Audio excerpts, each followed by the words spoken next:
په توره نیمه شپه کې چې د ستورو ننداره سي سیلاب د نرمو اوښکو مې ګریوان ته راشوه سي تصویر دې تصور کې ګرځوم په مینه مینه خیالونو کې امید ستا د وصال هم را سره وي او په زړه کې مې د کرکې اندېښنه پیدا سي کله غماز چې د جانان سره جوړه پیدا سي کله له درده په سینه کې مې زړګی په رپېدو سي سره له دې د صبر یو څه خیال هم را سره وي او په فکر کې د ګرځمه کوڅو کې او ملنګ یم په فکر کې د ګرځمه کوڅو کې او ملنګ یم خیرات د دیدنونو ټولوم کچکول په څنګ یم شبګیر کوم د ستورو و دیدن ته انتظار یم دا ستا د شوخو سترګو یو مثال هم را سره وي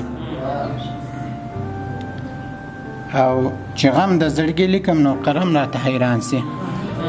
چې غم د زړګي لیکم نو قلم راته حیران سي مري اوښکې مې د سترګو چې شبنم راته حیران سي د عشق حالات رسوا وایي بیخي د قلم ژبه بهاءالدین بهار غوندې کمال هم را سره وي د توجه څخه نړۍ مننه